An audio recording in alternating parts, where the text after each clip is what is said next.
Ora, muito boa tarde a todos. Eu gostaria de começar por agradecer o convite que me foi feito pela Porto Editora para estar aqui à frente deste primeiro webinar Encurtar a Distância. É sempre um prazer poder partilhar com colegas professores, com a comunidade em geral. É evidente que este é um evento que pode estar um pouco mais direcionado para os professores, ou bastante mais direcionado para os professores, mas interessa, ou deveria pelo menos interessar a toda a gente. E como tal é sempre para mim um prazer enorme poder partilhar com os outros um pouco da minha experiência, aquilo que vou fazendo com os meus alunos diariamente, aquilo que neste momento também continuo a fazer com os meus alunos. E por isso mesmo também creio que estes são tempos em que a partilha é cada vez mais importante e por isso é com enorme satisfação que estou a participar neste evento que, pelos vistos, teve uma grande aceitação por parte de todas as pessoas, uma vez que o número de inscritos foi bastante elevado e o número de pessoas presentes nesta sessão é bastante grande.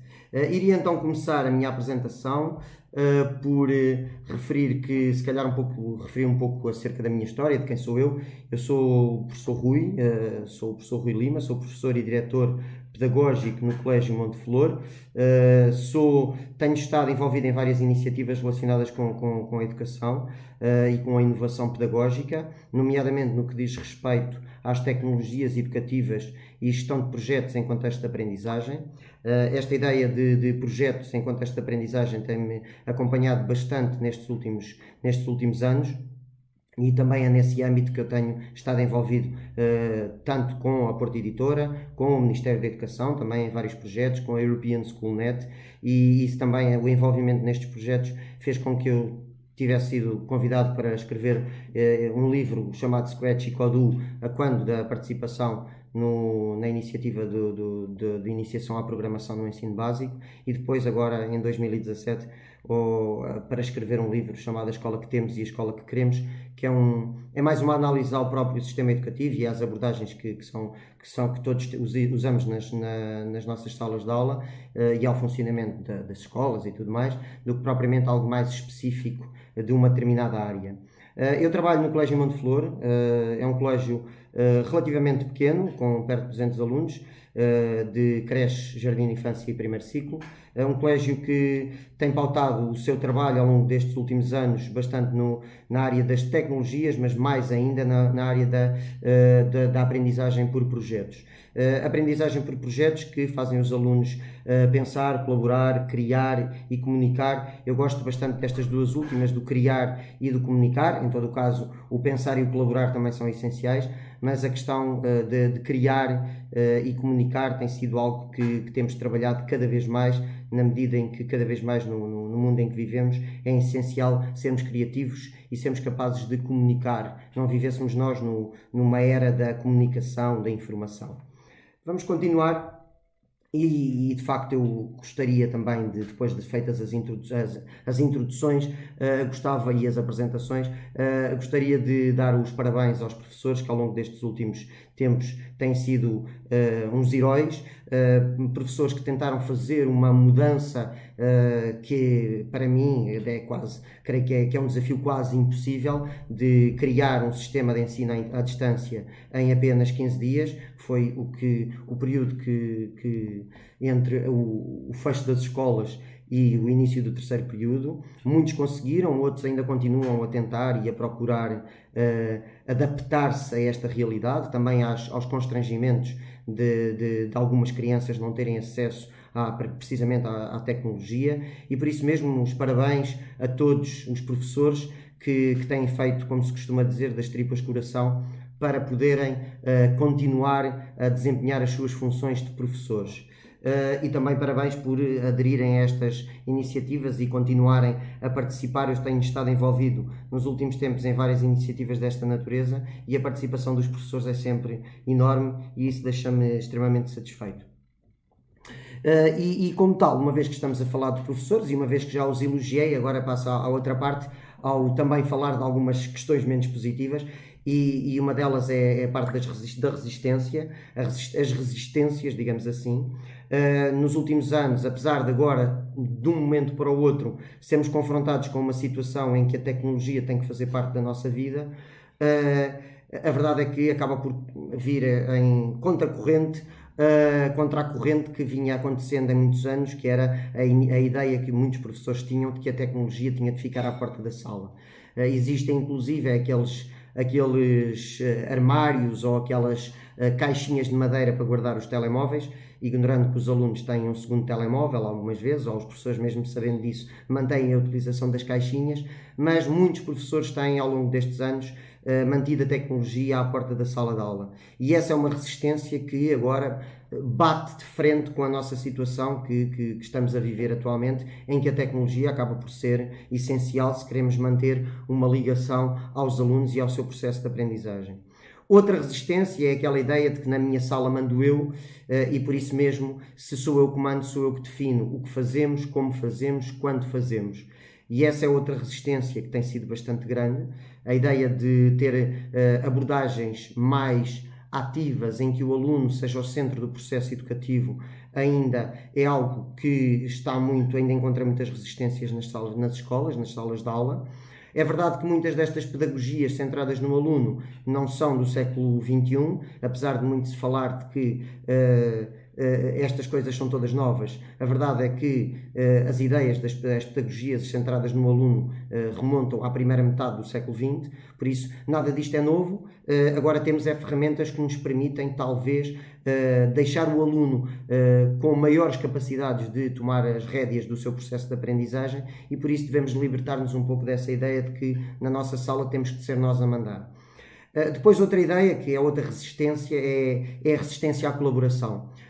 Uma vez ouvi da parte do Mark Durando, da European Schoolnet, referir que é mais difícil os professores, é mais fácil os professores colaborarem no âmbito dos projetos e-twinning, que é um projeto extraordinário de parcerias entre professores, entre escolas, entre alunos também, e ele dizia que é mais fácil os professores colaborarem com pessoas de outros países do que partilharem as coisas com os colegas do lado, da sala ao lado. É mais fácil colaborar com pessoas que estão a 2000 km de distância do que com pessoas que estão a 2 metros na sala ao lado, às vezes só divididos por uma parede. E por isso mesmo é importante libertarmos um bocadinho da nossa ideia, aquela conflitualidade, aquela competição às vezes de que é preciso fazer melhor que os meus colegas e talvez seja melhor agarrarmos à ideia de que é importante fazermos com os nossos colegas e não melhor do que os nossos colegas de trabalho, neste caso os professores. E outra questão, está um bocadinho relacionada com o que eu já falei atrás, é se eu perder o controle. Os professores têm muito receio de perder o controle, eu também tenho, não estou aqui em bicos de pés a dizer que sou melhor do que os outros. Muitos de nós temos receio, e eu tenho também recorrentemente, nomeadamente quando trabalho em projeto, quando trabalho em dinâmicas que são os alunos que decidem muito daquilo que se vai fazer, também tenho esse receio de perder o controle. No entanto, o controlo, não faz mal perdermos o controle se tivermos mão depois e tivermos capacidade para fazer às vezes um reset, ou voltar ao início, ou dizer aos alunos para pararem e para retomarem o trabalho de uma forma mais organizada. E isso leva-me também a falar dos mitos. Este slide é assim um bocadinho grande e neste caso eu falo um bocadinho mais sobre ele, mas eu gosto muito de falar das resistências, mas também dos mitos, que são ideias que se criaram e que quase nunca correspondem à verdade. Uma delas é que os professores mais velhos são menos inovadores. Isso não é verdade. Eu conheço muitos professores e como tenho estado envolvido em muitas iniciativas, até a nível internacional, relacionadas com a inovação, tenho visto que muita da inovação passa por professores mais experientes, professores de 40, 50 e 60 anos, que já têm uma vontade tão grande no trabalho, já têm uma experiência tão grande no trabalho com os alunos, que não têm medo de perder o controle, de arriscar novas abordagens, porque sabem que mesmo às vezes quando se perde o controle, muito facilmente conseguimos retomar o controle da turma. E por isso mesmo, essa é um mito que eu gosto sempre de destacar em primeiro lugar, porque há professores mais velhos que são muito inovadores e há professores muito jovens que não têm inovação nenhuma. Porque inovar não é só tecnologia, e isso leva-me para a segunda ideia. Inovar não tem a ver com a tecnologia só, apesar de vivermos num mundo altamente tecnológico, por isso a tecnologia está associada à inovação, mas eu conheço projetos incríveis de inovação sem utilizarem a tecnologia. É evidente que a tecnologia, de certa forma, porque a tecnologia à partida é logo inovadora, em todo o caso, podemos com um computador fazer algo muito tradicional. Se eu pedir aos alunos todos para passarem um documento no Word ao mesmo tempo, isso tem muito pouco de inovador. Já se eu fizer um projeto com os meus alunos, como conheço muitos projetos, até uma vez conheci um projeto no Ghana em que um professor, creio que era no Ghana, sim, em que o professor pedia para colegas lhe enviarem post-its para o país dele e depois ele ia colando os post-its na parede e fazia projetos com post-its com os alunos e tiveram alguns projetos bastante interessantes relacionados com a própria comunidade de inovação, de empreendedorismo, e isso é muito inovador, e a tecnologia que está em causa é uma caneta e um post-it. Por isso mesmo, é importante também percebermos o contexto em que vivemos e se temos ou não tecnologia, e perceber se não tenho que inovar de outra maneira. E por isso mesmo é importante este terceiro aspecto, este terceiro mito que gosto de referir. É um mito que me diz muito, porque eu também não conhecia, apesar de trabalhar num colégio privado, eu não cresci num meio socialmente muito favorecido, e por isso custa-me sempre que ouço professores dizerem que com estes alunos é impossível trabalhar.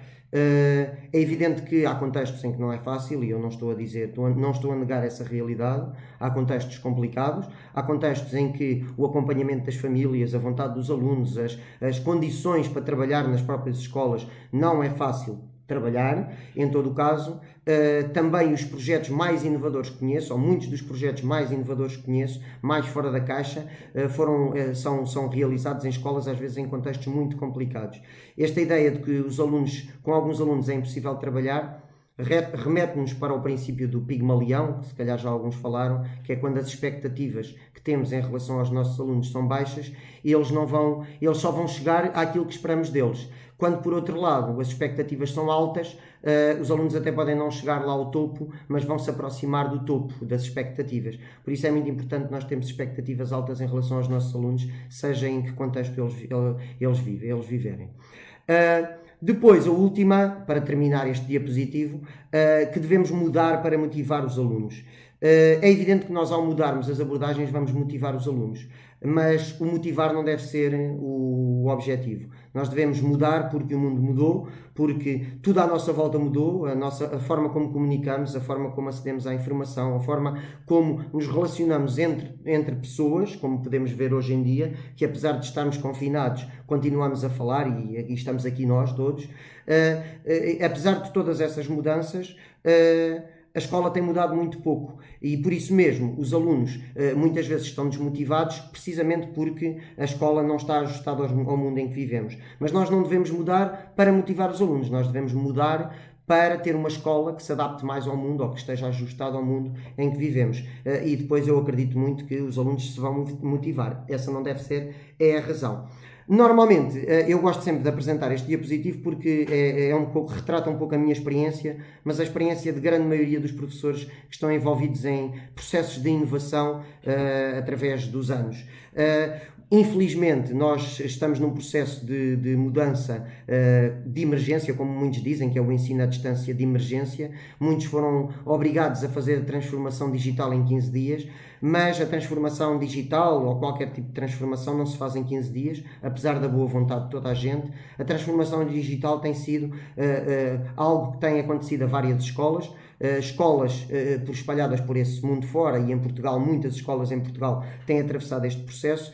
E normalmente, quer quando falamos das escolas, quer quando falamos dos professores, eu aqui até gosto mais de frisar o aspecto dos professores, há sempre um foco numa determinada área ao longo do processo de inovação. Normalmente, o processo de inovação começa com um interesse muito grande nas apps. É interessante quando eu vi as perguntas, quando vejo as perguntas que as pessoas me fazem, falam muito das ferramentas, das apps, qual é a melhor ferramenta, qual é a melhor app, e quando os professores começam a ganhar algum interesse por isto da tecnologia e pela inovação, centram-se muitas vezes nas apps. Depois começam a perceber que os dispositivos também são importantes, porque eu posso ter apps, mas se não tenho dispositivos para usar, não vou conseguir usar as apps. Então há um foco muito grande, passado algum tempo, na parte dos dispositivos.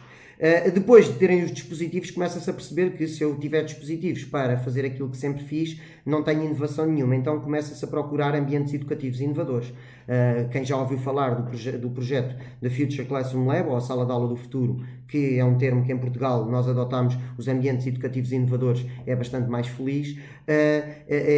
Este projeto nasce precisamente da ideia de que podemos ter as apps, podemos ter os dispositivos, mas nós precisamos de ter um ambiente educativo inovador que permita a utilização de dispositivos, mas de outras abordagens. E essas abordagens, o que é engraçado é que ao fim de vários anos, e este processo pode durar 5, 10 anos, é que começamos a pensar na pedagogia. A pedagogia devia estar no início, mas também estando no fim não há problema, porque agora há as bases para depois utilizarmos pedagogias ajustadas à tecnologia. Por isso a ideia de ter uma pedagogia, a pedagogia e a tecnologia em polos opostos é algo que a mim me causa alguma estranheza, porque nós vivemos num mundo tecnológico, nós vivemos num mundo em que os alunos estão rodeados de tecnologia, por isso não faz sentido a pedagogia viver a degladiar-se com a tecnologia. São duas realidades e devemos usar de forma a que os alunos utilizem a tecnologia, os professores usem a tecnologia, mas sempre de uma forma construtiva e para que favoreça a aprendizagem.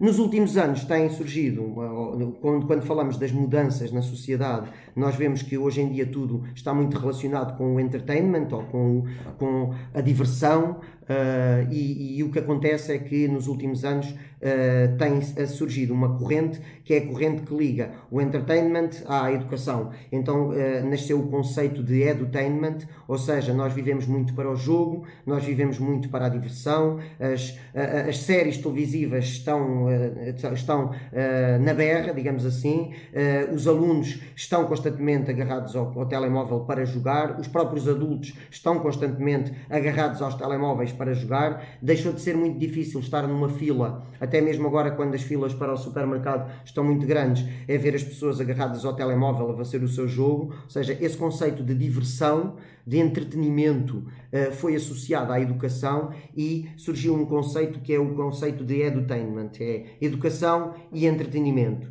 E esse entretenimento passa muito pelo jogo, pelo vídeo, pela capacidade do aluno se envolver num jogo, imergir-se e aprender mesmo sem estar a perceber que está a aprender, estando a aprender.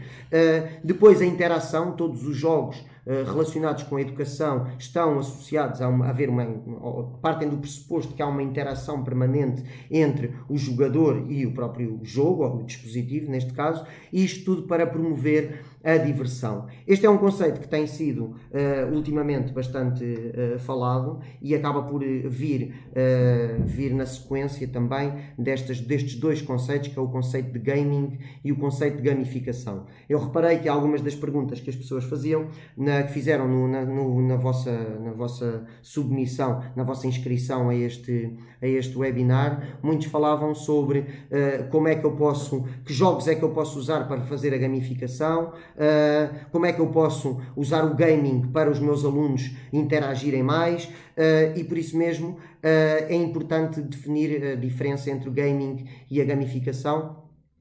O gaming tem a ver com o jogo, usar o jogo para aprender, para adquirir um determinado conhecimento, alguma determinada competência, em que no gaming o jogo é uma ferramenta. E uma ferramenta em que o aluno vai permitir que o aluno aprenda. Fazer um jogo para aprender, jogo didático, muitas vezes falamos nos jogos didáticos, fazer um jogo didático, isso faz parte do gaming, porque estamos a usar um jogo para o aluno aprender. A gamificação é um conceito muito mais amplo e, na realidade, a ideia de gamificar é tornar em jogo algo que não é um jogo. Ou seja, é o processo de aprendizagem que se transforma ele próprio num jogo.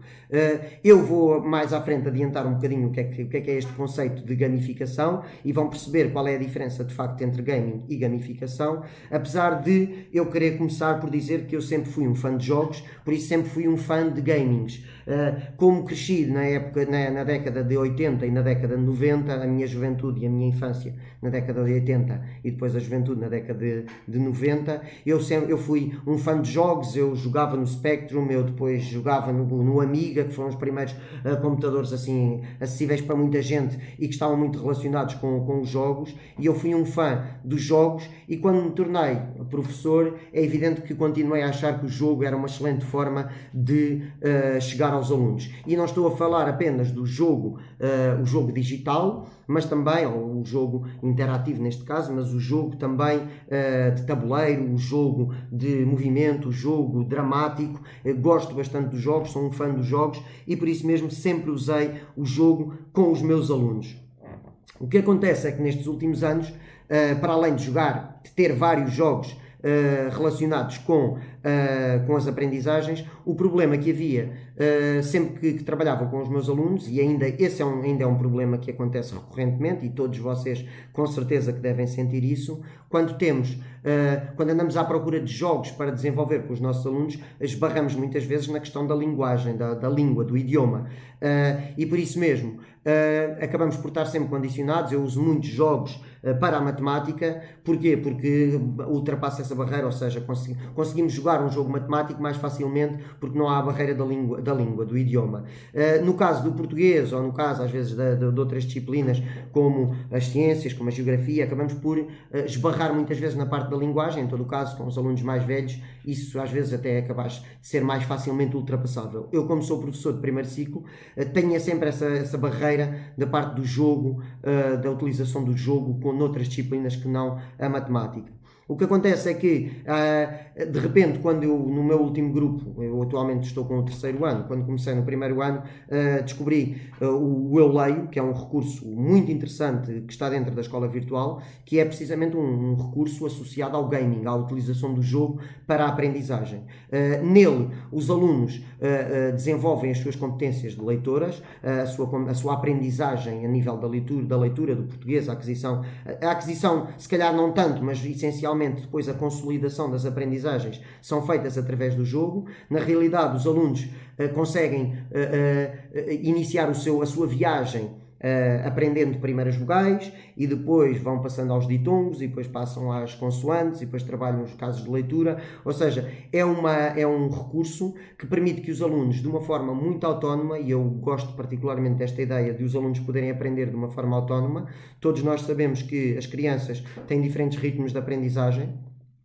Há crianças que entram para o primeiro ano a ler, há outras que chegam ao final do primeiro ano e ainda não leem, às vezes há umas que até chegam ao final do segundo ano e não leem, e por isso mesmo, e mais ainda, como é evidente, e este jogo está muito ligado a essa versatilidade de ritmos, ou seja, os alunos que estão a aprender muito rapidamente vão jogando o jogo todo e entusiasmam-se e acabam o jogo todo num instante, porque vão atravessando os vários planetas e vão descobrindo as várias leituras, as várias letras, com os vários casos de leitura, e mesmo aqueles que têm muitas dificuldades e muitas perguntas me fazem de como ajustar a parte tecnológica aos alunos que têm dificuldades de aprendizagem, e esta é uma ferramenta que se ajusta bastante porque as suas próprias atividades são bastante simples. Eu posso falar como professor, porque já usei isto no primeiro ano com os meus alunos e no segundo, e às vezes ainda uso com alguns alunos que podem estar a baralhar alguns sons, mas também posso falar como pai, porque sou pai de uma menina que está no oitavo e sou pai de outra menina que está no primeiro ano, e sinto que a minha filha, quando está a usar o Eu Leio, ela adora vir para aqui, faz as aulas recorrentemente, faz muitas vezes as mesmas aulas, vai descobrir os mesmos planetas, existem jogos para todos os gostos. É muito simples porque é muito fácil, muito intuitivo entrar nos jogos e depois jogar os jogos que se pretendem. Não é preciso saber uma sequência. Em todo o caso, se forem fazendo uma sequência, faz mais sentido, e este jogo estimula essencialmente o desenvolvimento da consciência fonémica, da consciência fonológica, a relação entre letras e som e a descodificação. Há jogos de todo o tipo. Eu gosto particularmente, e a minha filha também gosta bastante, de escrita e a leitura de pseudopalavras, que é sempre uma atividade muito engraçada de se fazer. A ideia, através do Eu Leio, é usar o gaming, não tanto a gamificação, usar o gaming para os alunos aprenderem de uma forma individualizada, desafiante e motivadora, e eu digo mais, de uma forma bastante autónoma, as competências básicas da leitura e da escrita. O jogo contribui ainda para a automatização da leitura, lá está, isto acaba por ser aquilo que eu já referi. Em todo o caso, eu gostaria de alertar para a vertente da autonomia. Numa altura da nossa vida em que estamos confinados, em que estamos longe dos nossos alunos, nada como ter ferramentas que permitam que os alunos aprendam sem ter de ter o professor ou o pai ali ao lado. Depois de descobrir o Eu Leio, ou mais ou menos na mesma altura, a escola virtual também introduziu agora sim o conceito de gamificação na escola virtual ou na própria plataforma, que foi a de criar desafios para os alunos. Os alunos têm desafios que devem alcançar e têm medalhas que podem ganhar com base nos desafios que vão completando, e depois podem ganhar badges, ou seja, crachás, digamos assim, virtuais, como é evidente, em função daquilo que vão completando e dos pontos que vão obtendo. Isto está ajustado a todas as idades. É evidente que se calhar há uma faixa etária de alunos que vai achar mais piada e vai estar mais entusiasmado com isto, outros se calhar vão achar menos entusiasmante, mas mesmo dentro de uma sala de aula há diferenças entre alunos que acham que são mais entusiasmados com isto do que outros. Por isso a ideia da escola virtual gamificar o processo de aprendizagem não é já como um jogo. Os alunos não fazem o jogo. Como é que funciona então a gamificação? É transformar, eu recordo o conceito de gamificação, transformar em jogo algo que não é um jogo. E então, o que é que não é um jogo? Ou seja, quando nós estimulamos os alunos a utilizar a escola virtual tem uma vertente, e é essa vertente que nós no Colégio Monteflor usamos bastante, é os alunos poderem usar os recursos livremente. Se um aluno quiser aprender os determinantes, ele vai explorar os determinantes, ou se quer descobrir, os alunos têm sempre interesses às vezes muito diversificados. Há alunos que gostam mais das plantas, há outros alunos que gostam mais dos planetas, há alunos que gostam mais de saber os países, e o que permite a aprendizagem autónoma é os alunos serem capazes de ir aprendendo aquilo que querem. O que é que acontece? À medida que eles vão aprendendo autonomamente, como as ferramentas ou como a própria plataforma corrige automaticamente aquilo que eles fazem, eles aprendem, fazem uma lição, como se pode ver na imagem, eles fazem uma lição, aprender, e depois de fazerem a lição eles vão testar. Ao testarem, eles têm feedback instantâneo daquilo que fizeram. Se eles tiverem um bom resultado, mais de 70% no teste, vão ter uma bolinha verde, ou seja, aquele conteúdo está aprendido. Se tiverem menos, eles recebem um feedback e até recebem propostas de aulas para poderem e de recursos para poderem aprender melhor aquele conteúdo que ainda não está totalmente sabido. O que é que isto nos dá então? Dá a oportunidade aos alunos de aprenderem autonomamente e de irem até obtendo feedback daquilo que vão fazendo. A ideia então é libertar o professor do trabalho? Eu acho que não. É evidente que a plataforma permite esta aprendizagem autónoma, mas também permite ao professor enviar tarefas. E essas tarefas também contribuem para os alunos obterem pontos, obterem a bolinha verde em cada um dos conteúdos. É importante referir que estas bolinhas só são adquiridas quando os alunos completam testes. Eles, quando fazem aulas, não ganham qualquer bolinha, não quer dizer que o conteúdo esteja aprendido. Eles, para mostrarem que o conteúdo está aprendido, têm que fazer um teste, e os testes é que vão avaliar. Em todo o caso, a grande vantagem desta ferramenta é haver a possibilidade do professor ir monitorizando também. E depois ir ajustando. Eu consigo enviar tarefas para toda a turma, ou quase toda a turma, mas haver 2 ou 3 alunos que têm outra tarefa porque ainda não adquiriram as capacidades, ainda não adquiriram o conhecimento para serem capazes de fazer aquela tarefa. Ou seja, a escola virtual permite, neste sentido, que haja um ajustamento bastante grande a cada uma das realidades e as crianças um ensino realmente individualizado e personalizado. Como é que nós temos feito isto no colégio? E agora sim é a parte mais da experiência pessoal. Nós começámos por usar a escola virtual sem ser com aqueles, e ainda não usamos muito essa vertente das medalhas e dos badges.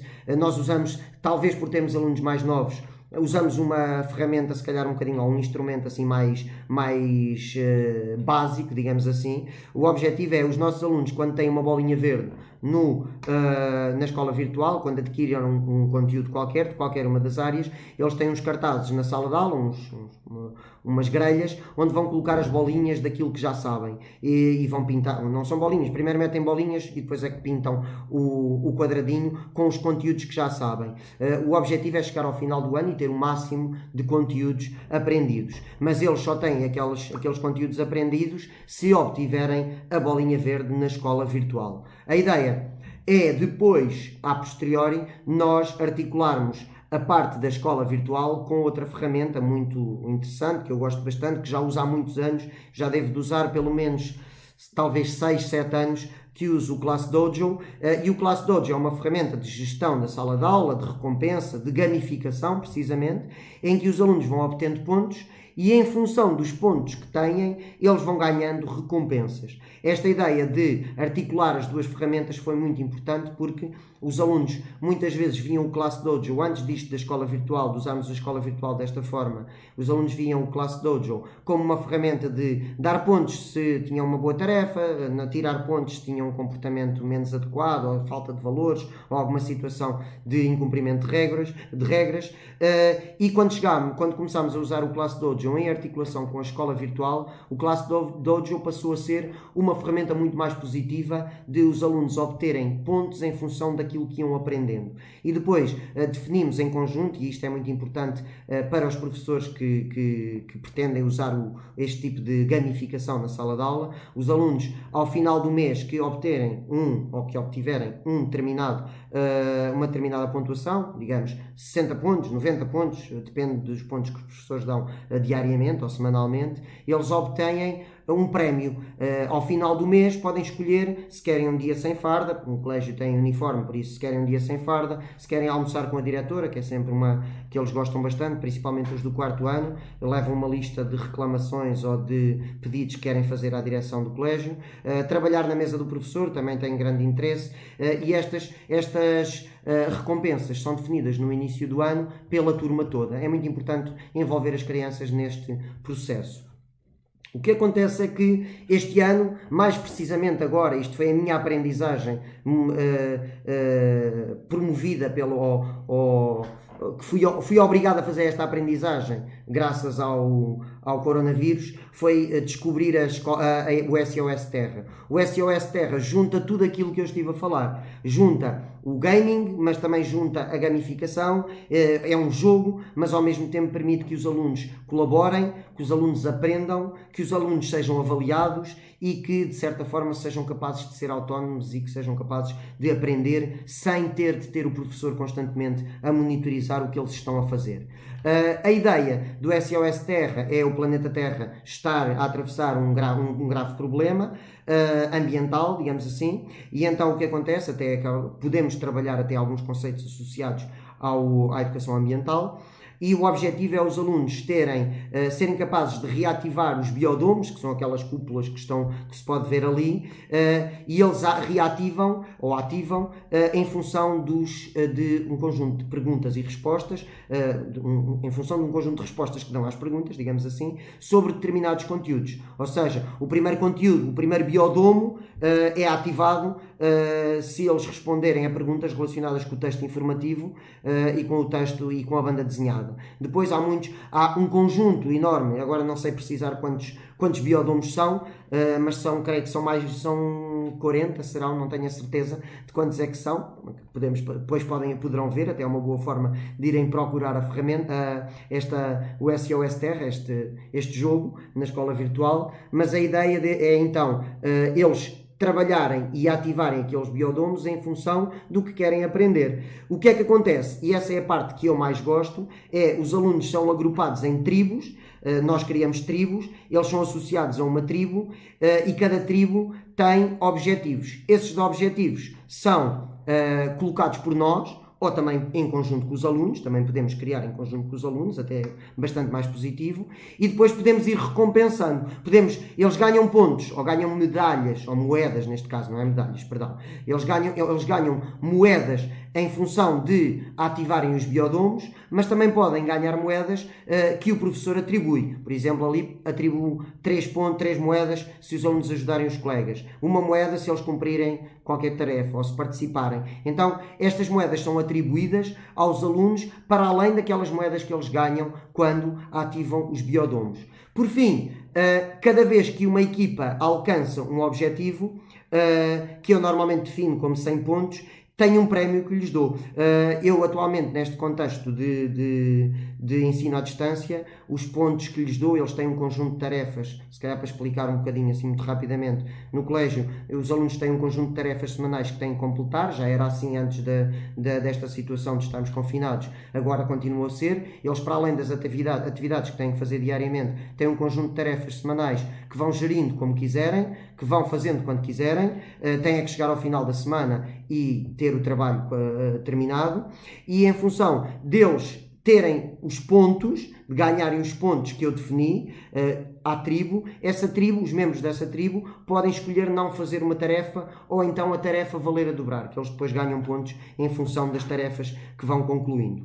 O que acontece é que, de repente, eu tenho um aluno que até não era muito interessado por estas coisas da tecnologia e por estas coisas da escola virtual, de repente é um que já tem 28, ele tinha 19, agora creio que já tem 22 biodomos ativados, os conteúdos quase todos já foram trabalhados que estão lá, por isso mesmo aqui está como é que uma ferramenta que supostamente é uma ferramenta só de diversão permitiu que o aluno ganhasse um interesse pelos conteúdos.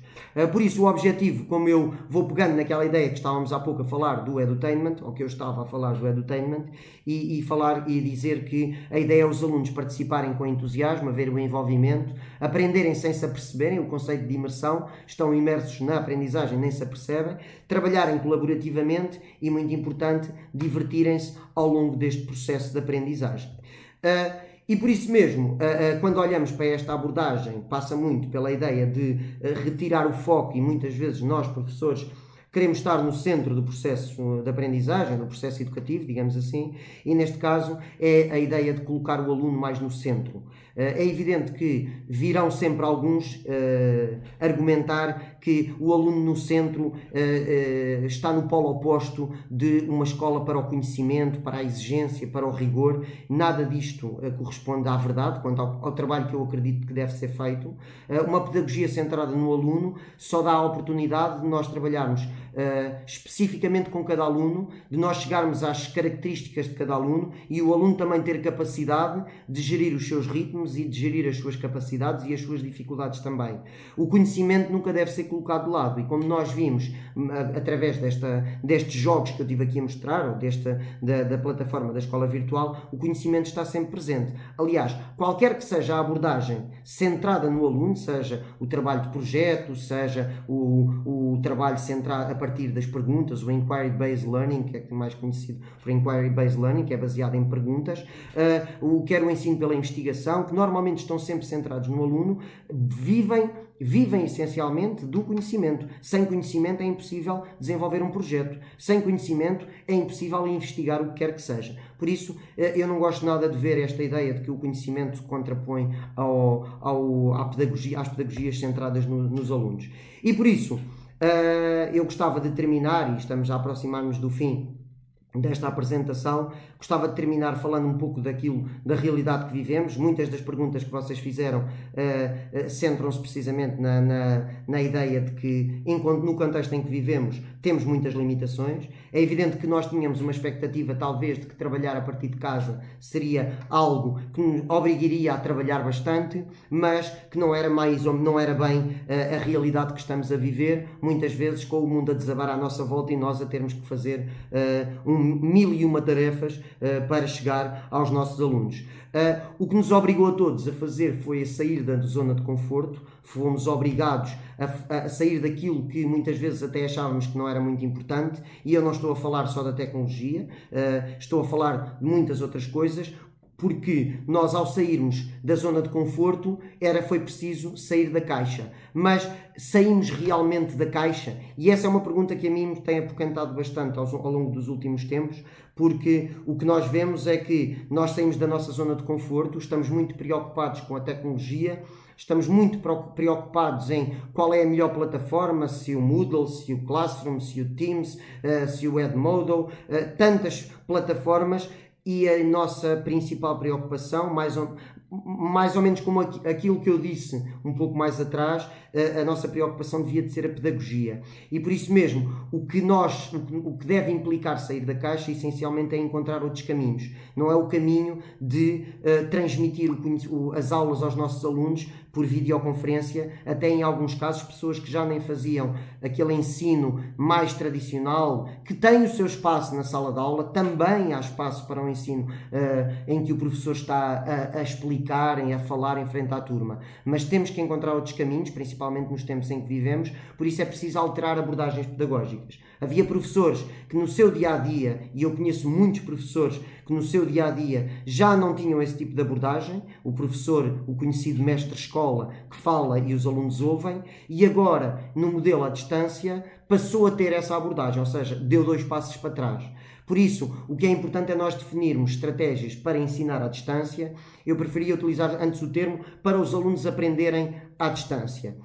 E para isso nós precisamos de sair um bocadinho, como eu estava a dizer, daquilo que fazemos habitualmente, e não é transportar aquilo que normalmente fazemos no ensino à distância, ou como eu estava a dizer, muitos professores já não fazem isso à distância, que é estar a debitar a matéria para os alunos, e agora queremos fazer isso no modelo à distância. O objetivo, se calhar, é pensarmos um bocadinho na lógica do Flipped Classroom, ou a sala de aula invertida. Outro modelo que também obteve alguma resistência por parte de muitos professores. Eu gosto bastante da ideia de ter um Flipped Classroom, ou sala de aula invertida, como é conhecida em português. Mas a verdade é que o modelo de sala de aula invertida tem algumas limitações. Mas talvez esteja na hora de nós percebermos tudo o que de bom este modelo de sala de aula invertida nos pode trazer e talvez ajustarmos à realidade que estamos a viver. Por isso, a ideia é permitir que os alunos, de uma forma autónoma, sejam capazes de aprender, não estar preocupado em quantidades enormes de matéria, que é preciso transmitir ao longo de uma aula bastante unidirecional, por videoconferência, em que os alunos têm todos o microfone fechado, e promovermos mais a aprendizagem por parte dos alunos de recursos que nós partilhamos com eles e eles vão aprendendo por si, e o professor ser essencialmente um mediador das aprendizagens e ser capaz de orientar o aluno ao longo do seu processo de aprendizagem. Por isso, o jogo, como nós vimos aqui, quer o jogo para aprender, no conceito de gaming, quer a gamificação na aprendizagem, são muito importantes porque permitem ao aluno fazer essa aprendizagem por si de uma forma mais autónoma. Por isso, os desafios à transição são alguns que eu apresento aqui, algumas soluções, ou não há algumas soluções, que eu não trago grandes soluções, mas algumas ideias para vocês poderem realizar com os vossos alunos, se acharem que é ajustado. A ideia de formar equipas, formar pequenas equipas, e ao formar equipas que temos com a nossa turma, em vez de termos uma aula de 45 minutos para falar com os nossos alunos, podemos dividir em reuniões mais curtas, discussões em pequeno grupo, em que os alunos, em vez de estarem com o microfone desligado, estão com o microfone ligado e podem interagir connosco. É evidente que, às vezes, com alunos mais novos é mais difícil fazer, é evidente que nem todas as ferramentas permitem que nós estejamos com eles a falar em pequeno grupo e a ver os alunos que estão em pequeno grupo, e ainda menos quando é em grande grupo, então aí é que é muito difícil conseguirmos ver todos, até porque uns desligam as câmaras e outros estão deitados na cama e só têm o computador ligado, mas a ideia é precisamente formar equipas, discutir em pequeno grupo, partilhar recursos com alunos, com diferentes tipos de recursos para diferentes tipos de alunos, desafiar os alunos a criarem. Esse é um conceito que eu no início disse que me interessa bastante, o conceito da criatividade. Uma das perguntas, eu já lá vou falar das perguntas que vocês fizeram, que alguns de vocês fizeram quando se inscreveram, mas a ideia é nós desafiarmos os alunos a criarem alguma coisa. A criatividade só se promove quando há criação, e para isso é preciso os alunos saberem terem conhecimentos para depois criarem. Mas eles, para criarem, devemos ser nós a desafiá-los. Não desafiar dizendo vais fazer um PowerPoint sobre isto, isto e aquilo. Não, lançar desafios mais vagos que permitam aos alunos sair um bocadinho daqueles projetos, muitas vezes de sala de aula, e encontrarem outros conteúdos, outras ideias que até ultrapassam muitas vezes a própria escola e permitem articular alguns conteúdos que não apenas aqueles conteúdos curriculares. E por fim, avaliar e monitorizar constantemente. A avaliação é importante, temos que ajustar a avaliação. Muitos de vocês perguntaram na inscrição, ou estão muito preocupados, ou perguntaram como avaliar. A avaliação, eu posso adiantar já essa resposta que posso dar às perguntas que me fizeram. A avaliação tem que ser diferente. Nós não podemos pensar no teste como aquilo que pensamos na sala de aula, se bem que mesmo na sala de aula o teste é um instrumento de avaliação bastante redutor, uma vez que avalia só os conhecimentos naquela altura muito concreta e não é capaz de avaliar outras competências muito importantes para os alunos. Nem sempre as pessoas que sucedem bem no teste ou que têm sucesso no teste têm sucesso depois ao longo da sua vida. Por isso o teste tem algumas limitações. Em todo o caso, o teste tem um espaço essencialmente formativo. E eu creio que esta palavra de avaliação formativa é essencial. A avaliação à distância tem que ser essencialmente formativa. E o aluno tem que ser avaliado em função daquilo que é capaz de criar, daquilo que é capaz de ir aprendendo por si e depois ir apresentando em projetos, em recursos que cria, na produção de trabalhos, digamos assim, são recursos, mas na produção de produtos finais, onde somos capazes de avaliar a aprendizagem. É evidente que não é a mesma coisa. Eu também não quero passar a ideia de que o que se faz à distância, o que se faz presencialmente, se faz à distância e que já nem precisamos de professores. É precisamente o contrário. Nós temos de estar com os nossos alunos, nós queremos estar com os nossos alunos, no entanto, estando limitados e estando à distância, temos que mudar a lógica. E a lógica é que o processo de avaliação é diferente, mas também os recursos que os alunos vão explorar também têm de ser diferentes, a forma como vamos trabalhar com eles também tem de ser diferente. É toda uma adaptação a esta realidade. E por isso mesmo, eu ia responder aqui a uma ou outra questão, porque já estamos a chegar ao final da apresentação. Eu ia ler aqui uma ou duas perguntas, ou se calhar 3 ou 4. Há aqui uma pergunta que me dizem que a videoconferência é mesmo necessária. E eu gosto desta pergunta, não porque seja uma pergunta muito complexa, mas porque toda a gente está muito preocupada com a videoconferência e com a ideia de transmitir os conteúdos aos alunos, mas a verdade é que uma videoconferência de 45 minutos, quanto a mim, tem o efeito. Então eu que trabalho com alunos mais novos, tem um efeito a roçar o zero, porque ao final de 2, 3 minutos começamos a ver os alunos a esbracejar, começamos a ver os alunos a mexerem-se na cadeira e nessa altura é quando percebemos que já os perdemos. E se nós numa sala de aula, ao fim de 5 minutos de um professor a falar, nós sabemos que já os perdemos, à distância, com todas as distrações que eles têm à volta de si, ainda mais facilmente os perdemos. Por isso, a conferência pode ter um efeito e pode ter um efeito positivo se for curta, se for muito incisiva em termos de conteúdos, se for preciso transmitir algum conteúdo. Em todo o caso, eu prefiro sempre que a videoconferência seja algo mais interativo. Sabemos que há momentos que em que devemos distinguir que tipo de conferência se deve fazer.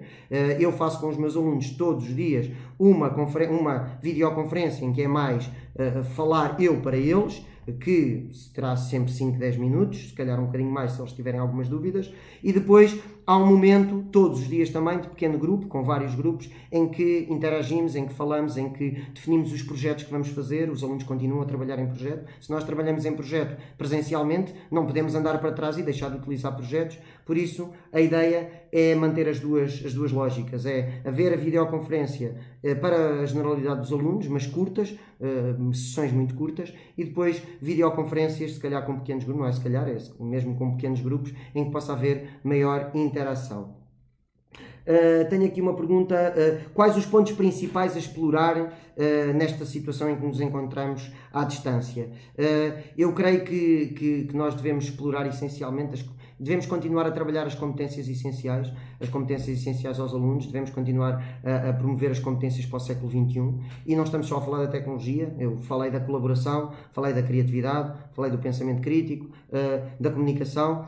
Eu posso dizer que em termos da comunicação e da utilização da tecnologia para a comunicação, os alunos estão a dar um salto, e os professores ainda mais, digamos assim, um salto enorme, porque hoje em dia utilizam a tecnologia para comunicar em todos os momentos, o que é bastante de valor. Em todo o caso, tenho sempre algum receio que a colaboração esteja a ficar para trás e, de repente, alunos que já estavam em escolas onde trabalhavam em projeto, em que colaboravam constantemente, de repente estamos confinados e passaram a estar isolados também, e a tecnologia permite a colaboração, permite a interação, permite uma articulação entre os vários saberes dos alunos e poderem trabalhar em grupo para fazer um produto final. Aqui outra pergunta, eu tenho aqui uma lista muito grande de perguntas. Quais são as melhores ferramentas para quem tem um número elevado de turmas em anos de escolaridade com idades inferiores a 10 anos, terceiro e quarto anos? Eu costumo dizer que eu não gosto muito de falar das ferramentas, apesar das ferramentas serem importantes. As ferramentas têm que estar ajustadas à forma como se trabalha. Eu, por exemplo, tenho ferramentas que não dispenso. A escola virtual é uma delas. Como trabalhamos muito em projeto, eu faço muito brainstorm. Normalmente os projetos começam sempre com uma chuva de ideias, com um brainstorm, em que os alunos lançam ideias, e eu preciso de ferramentas, agora à distância, que permitam fazer o brainstorm. Normalmente utilizo o OneNote, que está dentro do Teams, ou então utilizo o Padlet ou o Poplet, que são ferramentas que permitem fazer brainstorm e mapas mentais, que é a segunda fase do projeto, e por aí adiante. Mas depois, quem quer utilizar ferramentas essencialmente de avaliação, se calhar terá outras ferramentas só para transmitir o seu conhecimento na videoconferência, como estávamos a falar, e depois querer avaliar o que é que os alunos aprenderam. E aí as ferramentas são essencialmente ferramentas de quizzes e de avaliação.